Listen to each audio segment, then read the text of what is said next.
thank you all for coming in the morning at 9 a.m. Yeah, I'm proud. Last year I presented at 3 p.m., so I'm making myself up. And my presentation is about the pursuit of happiness with Compose. And my name is Mohit. I am a Google developer expert in Kotlin and Android. How many people use Compose? That's good. You will have an idea what I'm talking about. And my presentation is about complicated stuff because life is complicated. We got to think about those complicated things, and I will explain to you how Compose works underneath the hood. And I'm going to try to do it in a way, obviously, that's understandable. I will provide to you a deeper understanding of what you read in the documentation. And what I'm going to talk about is the Compose architecture, and how that works. And what I'm going to talk about is there's something called the slot table. How many people have heard about the slot table? That's good.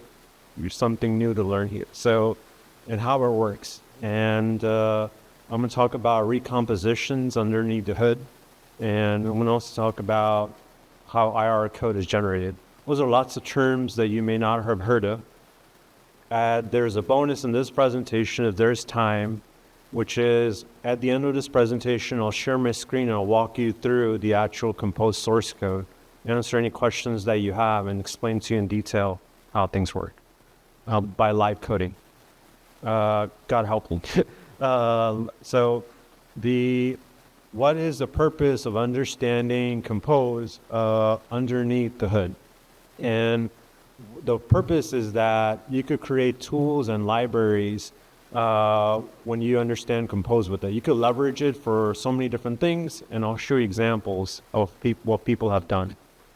So what is Compose? So Compose, lots of people, when they think of Compose, they think of, the UI library. It's a toolkit.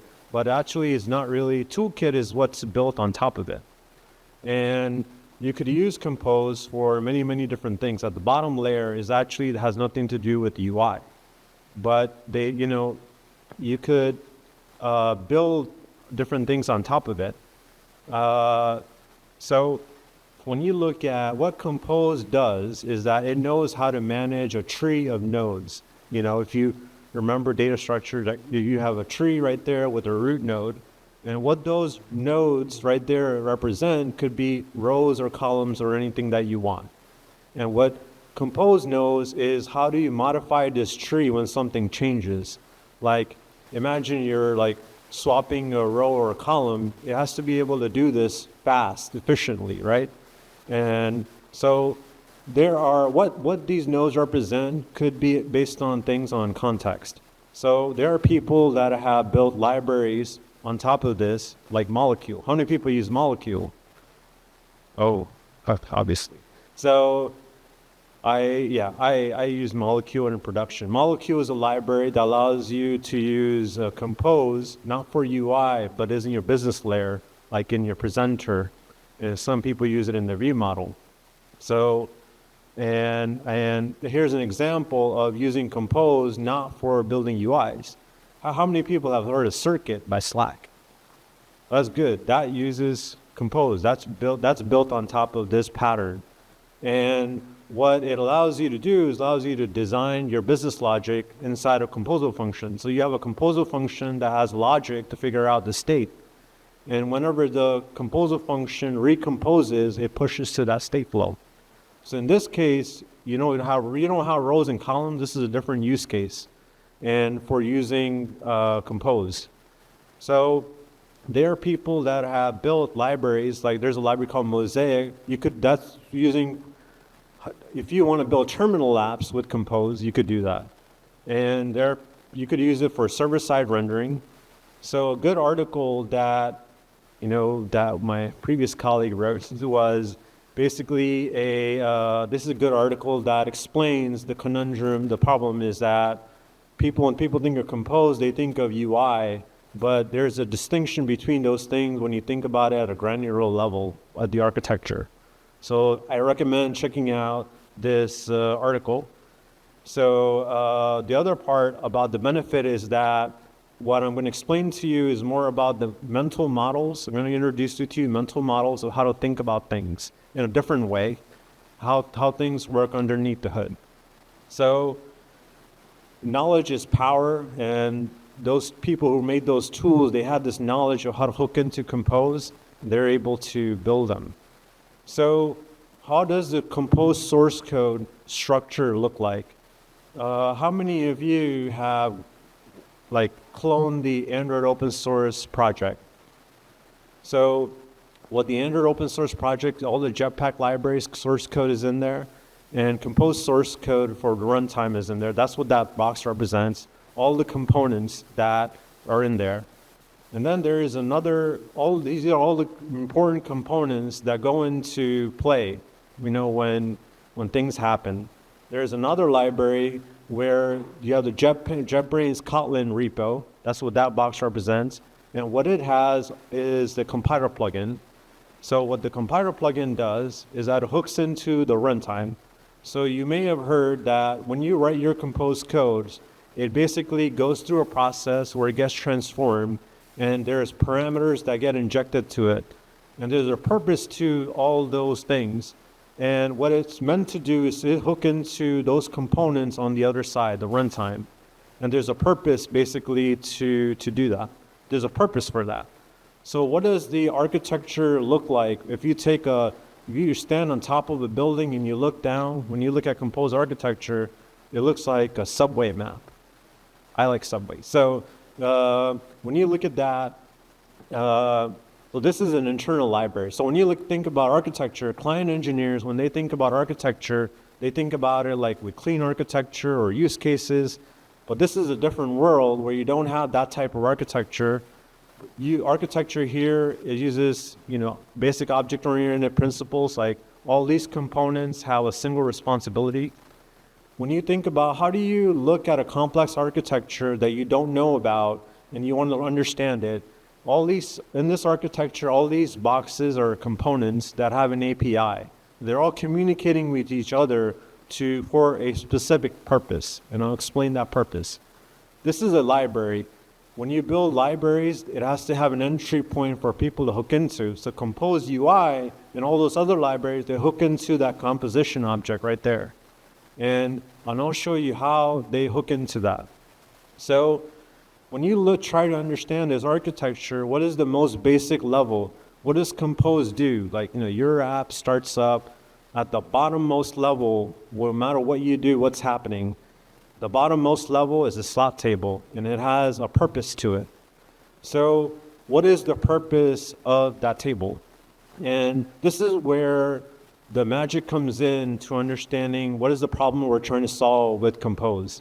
And so the slot table, currently in production, what underlying data structure is a gap buffer.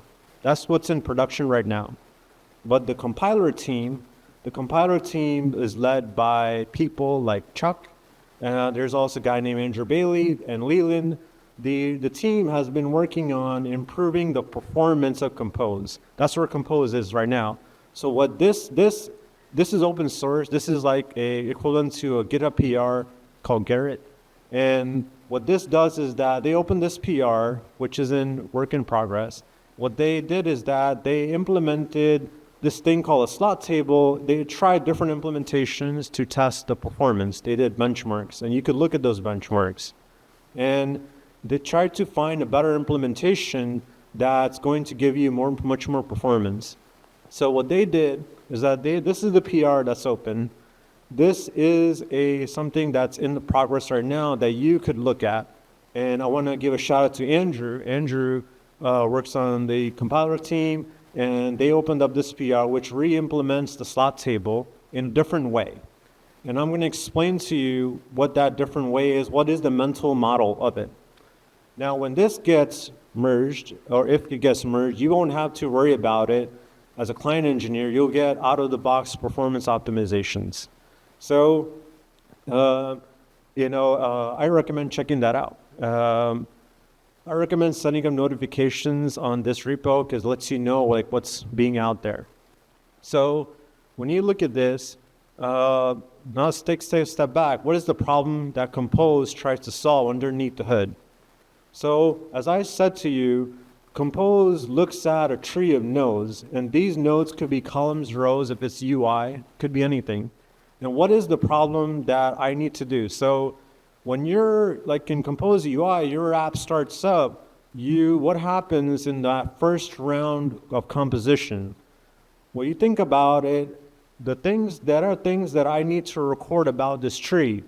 So the first thing that I need to record are these groups. So this is you could think of it as a vocabulary term right here in Compose lexicon, which is the idea of a group. What is a group? A group is a synonym for a node in this tree.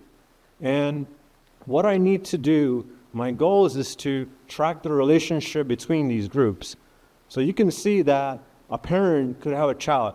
When Compose UI, you do set content and you call your composable function, that right there is the parent. And then all these things are children. What I need to record is what's the relationship between them. I need a way to track that. And also need to track any state dependency. So imagine in Compose UI, you had a state like this, and you had a particular node that only those nodes updated when you changed that state. They relied on that. I need to be able to record that information right there. That's the problem that we're trying to solve. So how do we go about solving that problem? So this is the context that I'm explaining in terms of Compose UI that everyone is familiar with, but it validates for every other context. So when you build slot table, underneath the hood, there's a builder to do that. So this is where we start going underneath the hood. So how do you build a slot table? It's very simple. There's a builder pattern. I'm sure like all of you use builder pattern. And underneath the hood, you do slot table.build. And the first thing that happens is creates something called an address space. So what happens underneath the hood when you build a slot table is that it creates a page. You can think of it as a table of contents in a book. And each node that you saw earlier, we got to store information in those slots. It computes a maximum size of 63 slots.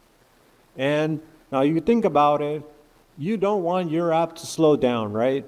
We have to do this in a way where we are not allocating objects. Now, if a client engineer is like, if other people try to solve this problem, you could solve this problem like in a way where you have a data class for a group, but that's too much object allocation. For you to get the maximum performance, there's another way this information is stored in bits, zeros and ones, in packed bits. So we get space-time complexity. Each group has a group address, like an address of a house, right? Each of those nodes, right? Your row, column, each of them have an address. It's hexadecimal because it's packed in bits underneath the hood, and each of them has a key that gets assigned. So this is called a group address space that gets built. Now, this is the way that a group is created. You have start group, end group like that. It's pretty simple and has a key that I chose, 37. So that adds a group right there in that slot table, the first slot. If I start adding groups, like when you're gonna have something complex, right, in your business logic, and when you start adding more and more groups, it creates another page in the book and it links them together, right? This is a linked page implementation that they're working on, and this is the mental model that you have of it. Each of that group has a certain type of information that I'm going to explain to you what it has. So that right there, these are arbitrary key values that I chose. So each page has a size, gets computed, 64 slots. So how do you now specify parent-child relationships? You have a child, you want to create a child of that parent right there. How do you do that? Right there, you can see it. I have nested right there, another group right there. So that group 38 is a child of that parent right there, 37. And when I add that, every group that I add, it gets added linearly in that page, one by one by one by one. So That's important to understand. This is called a group address space. So you, as a client engineer, if you want to dig into it, you could actually set up a debugger, and you could actually go in and look at the debugger, and you look at what's happening in the slot table. And it's good when you want to first understand how things work, or if you're trying to think about performance, how are all these things set up. So next thing that you want to add, that we need to add, important piece, is that you have a parent group child relationship. How do you add that information? There's something called group metadata. Each group could have information about what is the parent, what is the child. So that has no parent right there. It has a child which has the address of it, and it could have other information. This information is stored as packed bits, zeros and ones. And that information, why is it stored like that? That's critical information, because one of these groups changes. I got to be able to go down. I got to be able to dig into that.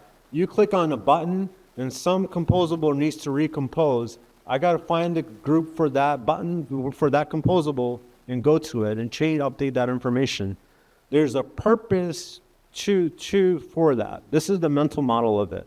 So what if you had this? Imagine you had a node right there. This is a sample composable that takes in an int value. That value has to get computed. That value has to get stored somewhere. Where does it get stored? So how do you store that value? That right there, you want to store something in a group, like an integer, a primitive value, you use a pen right there, a pen 1, 2, 3. And the way that gets stored is like this. So this right here is a different page. This page is specifically for primitive values, 0s, 1, 2, 3. Each group, when they have a primitive value to add, they get stored like on this page right here. This is for group 0. And this is for, if you want to store another one, it stores it. This is not the same page as the one that I showed you before. This is a specific page designed for only primitive values. What about, so you could see right there, each group shares this space, this primitive slot space. Each group, each of that node in the tree shares the 64 slots. And if you run out, then it creates another page.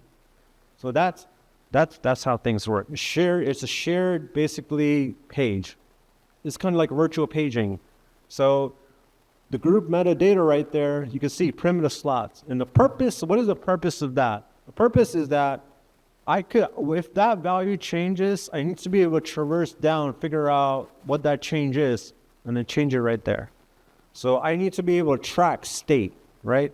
And that's how things are tracked. What if you had a primitive value like that? Where does that get tracked? That gets tracked like this. Any primitive computed value, you could append it like that to a group, and it's going to get stored in a reference slot space. Well, there are 3 pages. There's a group information, all the groups, all the primitive values, if there are any, and then there are reference slots like this, starting like this. So this is how it looks. This is the metadata so far for that first group. You got primitive value, and it also has a reference value like that. And this one has no reference value at all, but it has a primitive value of 2. So, got a call. So I think that's Google. They're calling about this. So that right there is the mental model of how things are stored in there. How do you, as an engineer, figure out? I'll show you. There's a way when you're underneath the hood to figure out what this looks like. You could do slot table to debug string, and that will print out this structure right here and show you what's underneath the hood. And I'll show you that. So how do you read groups? When a recomposition happens, I need to be able to traverse them down. How do you read this basically? You get a slot right there. This is a good example of how to build good APIs, This is an internal API. All these are internal APIs. You can't access them in the app, but this is something you could play around with in the source code of the compiler, in the runtime. So if you want to read a group, you traverse down. That's the main root group right there. And then you do right there. That's how you skip a group. I could print out information like the group key is print the slot table. So that's the first group right there. Suppose I want to skip it. They talk about skipping a recomposition. How does that happen underneath the hood? You could skip a group like that, just like this. So I'm going to skip that group, but I want the information about the second group. That's how I could do it. That's how groups are read underneath the hood. And when you think about this has to be done with efficient runtime complexity, because you want performance, obviously. You don't want your app to hang. What is the thing underneath the hood that does all of this? Is that component right there called a composer. The composer is when you look at generated code, you see a lot of people show IR code. You see a lot of people show inside of a composable, the composer being injected. There's a purpose to that. It's creating those groups. And that right there is the composer that interacts with the slot table. The slot table, it internally creates a slot table. And I'll show you that in the source code. What I just showed you is something that's a work in progress. That's what this branch has that you could check out. And this is different than a gap buffer implementation. So now I want to show you, get into the weeds of it. Your app starts up, and then you're initializing your UI. This is from a perspective of Compose UI. It has to go through initial composition. It has to create that slot table structure that I just showed you. How is that done? Here's a simple example of a greeting. And it calls two compose functions. This is from the perspective of Compose UI. What happens when that thing right there gets initialized? The initial composition where you have the most highest impact, performance impact, because you got to go down underneath the hood and record all that information. And it has to do that so that you could do recompositions, and I'll show you that.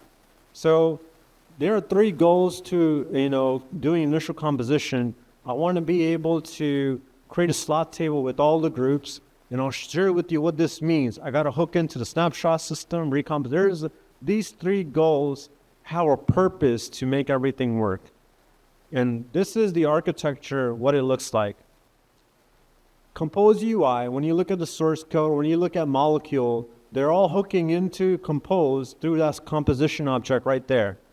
And that object right there is what starts the initial composition. So what is the pattern in which Compose gets set up? The first thing, this is a pattern that every library takes, and it's pretty simple to understand. And believe me, first thing that happens is that the recomposer gets set up.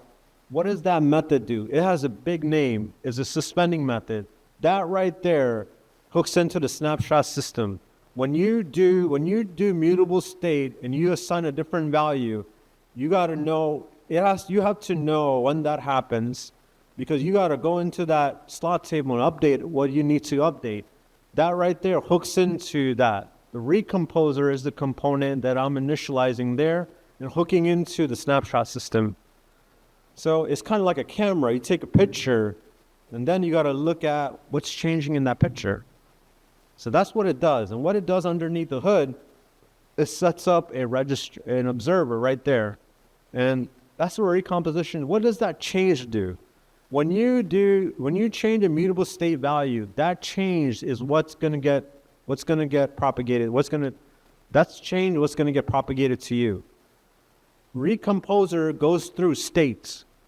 These are all the states that it has. It starts with inactive. When you do a recomposition, pending work, and then when things shut down, it goes through different states, and you could listen to these states. By the way, these are not client-side APIs. This is what happens underneath the hood. How do you listen to that state underneath the hood? Underneath the hood, it has a state flow that you could listen to.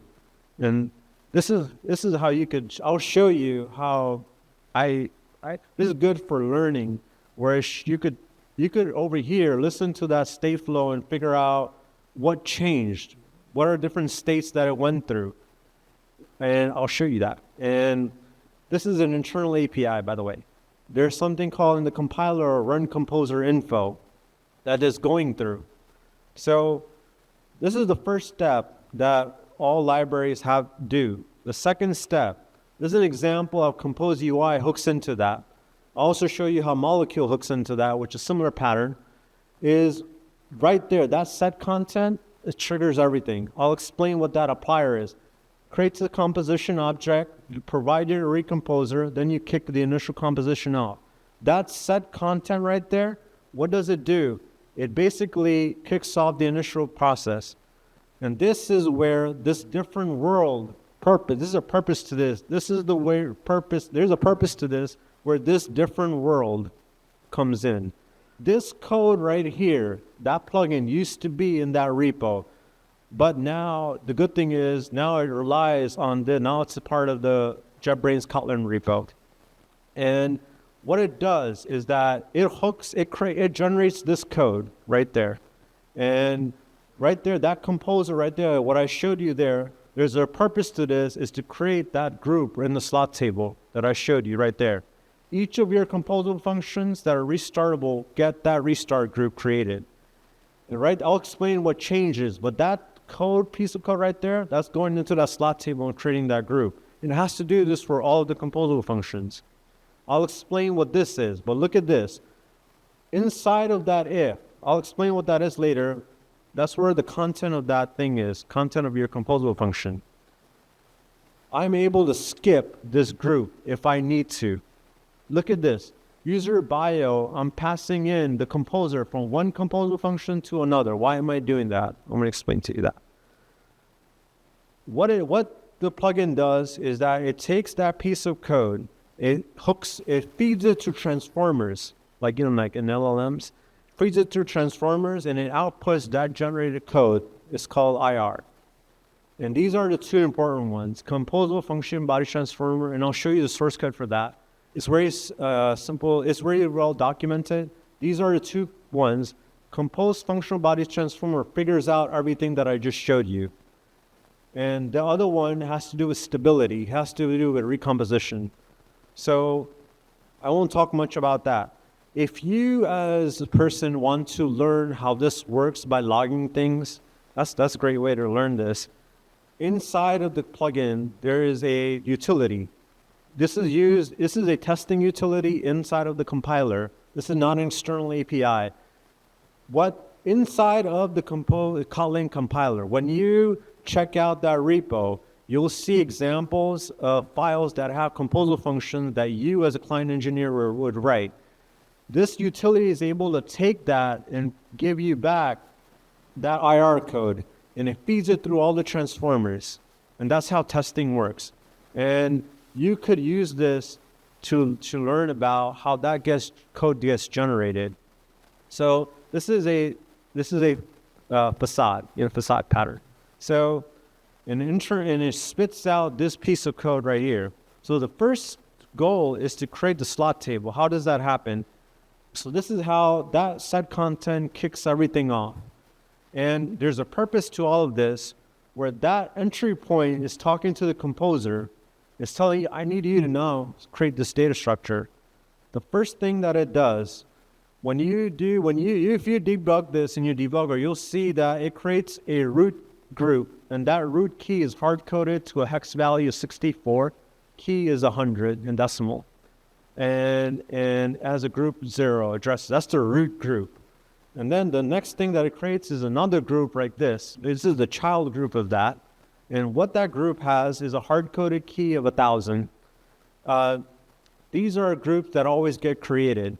And the next thing that happens in that group is stores in this reference plot a function type. That's a function type. Why is that a function type? Because that set content, that lambda right there, when you look at the function signature of that set content, that's composable method right there. So it has to store that right there, an instance of that. So that's what it does. The next thing, this is where things get interesting, and this is where the true world, the generated code on the runtime, you're going to put these two things together, you connect the dots. What does this do right here? That method, right, this is the compiler source code. What does that thing do? Invoke composable right there. So you see, creating a group is going to encode this thing right here, goes into your method right there, then it creates a restart group. So it goes to your first composable right there. It's going to go into your restart group. What is a restart group? This is what it is underneath the hood. Underneath the hood, it's a recomposition scope. It's just a group as we saw earlier, but it has a recomposition scope in the reference slide, and I'll explain what that is. This is kind of like looking at, like in chemistry, you learn about molecules, but you figure out underneath the hood what the atoms are that connect those things together. I'm sorry, that was a very nerdy analogy, but so basically what that creates is a group, exactly what you saw right there earlier. It has a specific key right there. And this is the table structure. That child, so you have a parent 0, child 1, it has another child. This is kind of like structured like down. That group right there, you see that? It has a key. That is the first composable function that you have hooking into your code. And then what it does, and this is where this is the most important thing to understand, that has to do with recomposition. What does at recomposition scope does? In every presentation, everyone talks about how do you avoid recomposition? What are different techniques? But what does that mean underneath the hood? Let's just pull the mystery out, because it's very simple, because this is just object-oriented programming. So the composer recomposition scope is a class, and right there it has state. Like the way you understand architecture, think about what are the components, what states do they have? That thing has state right there. It's this block, your code right there, update scope that needs to call when a recomposition happens. The other thing it has is track state right there. What is a track state? Which is, in this case, is this value called Bob. Every component in an architecture has an API. That's the API, recompose, skip composition, and invalidate. When you click a button and you need to change state, these things get called underneath the hood in that component right there.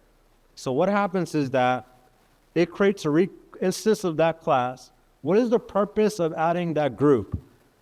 When you go in that structure, and I need to figure out what group changed, and that helps me to keep track of figuring out what was the address of the group. It does this for every restartable composable method. So then it updates the value. What does that do underneath the hood? It actually goes and create updates. It actually goes underneath the hood, goes into that group, and adds an instance of that reference block. And each group that's restartable has that pattern right there. So the next thing that it does, it has to then traverse down. It has to add that hello Bob, which is a string or reference type. It has to add that information in there. Then it starts creating other groups for user details and user bio. So that right there is a computed value, hello Bob. So these are the reasons why we need to add a recomposition scope. It traverses down and it creates more restarts groups. And in the end, you get basically if it goes to these generated methods and goes down, you can see the composer is being passed, the same one. And in the end, what does it look like? This is what it looks like so far in the end. My group address space. I got those groups, the root group, and then I have the root group for groups for all my composable functions right there. This is what right there it looks like. This is the reference slot. So I have 2 or 3 recomposition scopes right there. And this is what it looks like in the end. Now the last thing that I'm going to talk about was you change that name from Bob to John. What needs to happen underneath the hood in this data structure? What do I need to do to make changes happen? So the reason why they're exploring like different, implementation is to get performance, in recompositions. And there are 3 goals that I need to do in recomposition. I need to find in that page what group I need to update, and I need to skip groups that are not updated. And then the last thing we'll look at is how do you update an existing slot table? And there's something called a changes list. So I changed the code from Bob to John. How do I update that computed value right there? How does that happen? So first thing you'll hear is that snapshot system, you had set up an observer. What it tells you right there what that changed. It tells you right there what changed. It tells you that now you got to invalidate a snapshot. You got some invalidation, which is John right there. And now you got to figure out where do you need to update that. What you need to do is to traverse down to that group right there. You need to traverse down to there and update basically its reference slot, the information that it has, and invoke that composable method again. You have an instance of that in that reference, in that recomposition scope. So how do you find it? What you get is this map. You know what recomposition scope was invalidated, and all you're doing, this is really, really important. This right there, that you can see reader.add flags, that adds a flag right there to a recomposition scope. You could add flags to these two groups to mean different things. And that's part of the metadata. That's what's happening right there. So then what I have to do is that I have to go and traverse down and find basically that recomposition scope. I know what the group address is because I stored it there. This is an extension, internal extension on that slot table. It gives you so every time it traverses a group, it gives you an instance of that. And the logic is basically, does it have that flag? If it does, give me the scope and then call recomposition on it. So that's how recomposition happens underneath the hood, right there in that piece of code. So then it goes in here. So then it goes, and when recomposition happens, it has to call your composable method again, right there. And that's where change comes in. It's some bit value. When that comes in, it has to go right there into that change method to update it with new string. And I won't go over this, but that has to do with stability and instability because of time. What I'm going to show you, let me just skip that part, is what that method does underneath the hood. This is what that method does. That update value method edits that slot table underneath the hood. What does this create? It creates a changes list. It has 35 operations, and these are all the different types of changes that you could do. When you do side effects, it has side effect changes. It has all of those movable content. This is the output of that updated value. I'll show you how to look at that underneath the hood. It's telling you, go into that slot table or slot address 2 and update it to hello John right there. That changes list. It does not directly edit the slot table. It has to create this list of changes and then do it in batch. You think about it performance-wise, that makes sense. So then it has to go down, and when it starts to call these other composable methods, it starts to skip. I'm going to do a skip to group N right there. It's going to skip each of them. Skip that one. It's going to skip that one also. This is how skipping works right there. You know, that's why there's a reason for that skip to group N in the generated code. So when you're done, you finally have your updated slot table with hello John. Those are all the things that happen. And what is this last piece right there? What is that for? Node applier. Your actual UI tree, that was the slot table. How do you update your actual UI? It tells you when you need to update it. You got to update your UI to hello John. There's something called an applier, and it invokes these methods when those changes get applied. And that's right there is where you could update those nodes, your actual UI nodes. So this is the actual source code right there. All those change lists, they get propagated right there. And then it updates the slot table.edit, as you can see in a batch. And this is how Compose UI is set up. It has a node applier, but you don't always need that. This is how Molecule sets it up. Look at that same pattern. You have a unit applier because Molecule doesn't really it's not about UI. So it doesn't need it in this case. So those are the 3 composition goals right there that I showed you. Now, I gave a presentation at KotlinCon. How many people have been to KotlinCon? It's a great presentation. It's in Copenhagen, beautiful place. Great cinnamon buns and coffee. So I gave a presentation in which I talked more about everything that I explained. And I also talked more about stability in there. I didn't get a chance to get into this, but this is the video. It was a great experience. So now what I want to do, before I have 38 minutes now, so I still have time, and I'll show you the source code. That's where things get interesting. And this is everything that I talked about. So let me change my screen. Give me a second. I can show you two things. One is that's something that's happening in the Compose compiler, something that's happening in the Kotlin repo, and something that's happening in... so this right here is a repository. As you can see right there on the left, it has a lot of methods, lots of modules. This is the ASOP repo. I have checked out the branch that contains, that work in progress implementation, that PR. This is a complex system. In this is open source. That has really good documentation on how to set this up. This isn't crappy Intel MacBook, and it still runs in there, so that's good.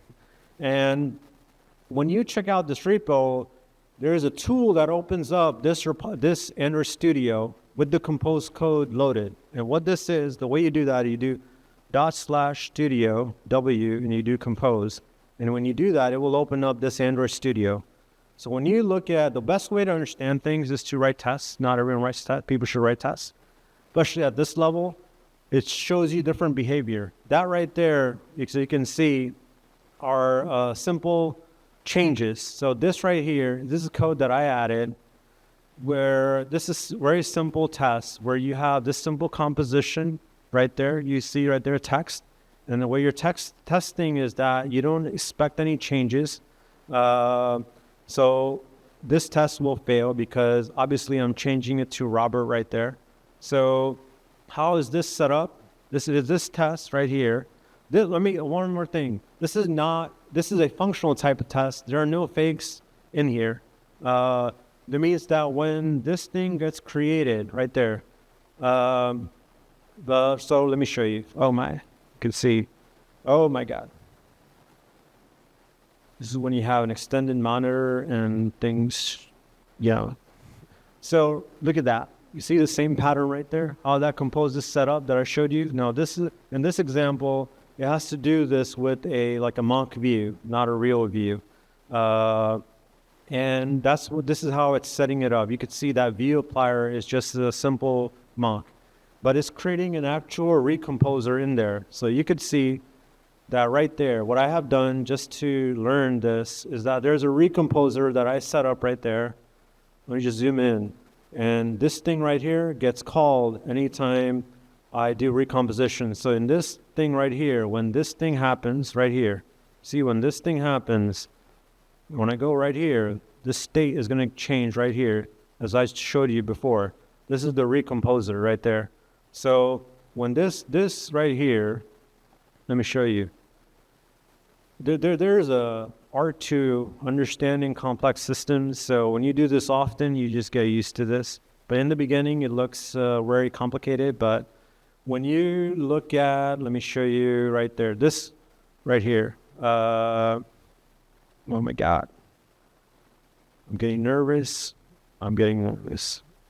This right here adds a composition scope. It's good to lock things, Well, by the way, because you can see right here, it doesn't understand this, so I had to run this test on the command line. But when you, where was I? Right here, this thing right here, you can see, I showed you, if inserting, basically go in and add the recomposition scope to it. That's what this is doing right here. So suppose I want to, let me show you this. Okay. Slot table or print. How do you there? Oh my God. It's good to add locks, It's a way of life. Oh my God. Oh, right there. You want to know what's inside a slot table? That's the way you do. To hierarchy debug string. Let me show you what this looks like. So let me do, I got to go into here. All right here. This is you crap. Oh my God. Capture all of that. So this is what's happening underneath the hood. Right there is what happens when you do initial composition. So it starts to create the slot table right here. Creates the first group right there. Then it starts to create the second group right there. Then right here is where it gets into that root composable function right there. Then you can see that it starts to just build this out right there. So then what happens is that you keep going in, and at some point right there, so you can see right here, it has to call these other composable functions, And then you basically, give me a second, right there. This is an example of a changes list, and it's going in there. These are some of the operations that it's doing. So right there, you could see update the node, hello Bob. You can see that was the initial hello Bob value. And then I changed it to, give me a second, I'll show you. Hello John, what was it? Hello Robert. Oh my God. Oh, right there. See, goes now it's going in the slot table, and then it's telling this changed list to be updated. That's how it works. Let me show you one more last thing. Oh, this is the good stuff. You're getting the good stuff today. One of the other repos that I like, the best things in life are coffee and reading people's code. It shows you their personalities, how they think, their weaknesses, their strengths. I'm serious. I'm damn serious. I worked at I worked at all. Yeah. Okay. So this is the Kotlin repo, and how many of you have checked that out? Kotlin repo, you should do that. This is really well written code. And right here you have, I'm right there. This is completely orthogonal, but this is fun to check out. So because there was a keynote today from Calvin Galligan. So if you do Kotlin multi-platform, you know that it creates Objective-C artifacts. Is something they're working on. It is Swift the playground. This is a playground. This work is being done on a branch that you could check out. This code right here, what it's doing is that it's taking Kotlin code and exporting into Swift. And this is going to be a game changer. So I recommend testing that out. The other part is that this code right here contains, last thing I'll show, is the function body transformer. Oh, where is that? Damn, I can't see that. Is it a Java file? Oh, man, I want to use the F word, but I'm sorry. Oh, right there. Right here. Look at that. This is well documented. Look at that. Look at these bits. This is how they figure out whether your thing is this is how I figure out stability based on the parameters that you use. And this is oh man, I don't want to use bad words, but I don't want to do that. So that's it. Any questions? That was a lot. I'm sorry. I'm passionate about that, so that's like,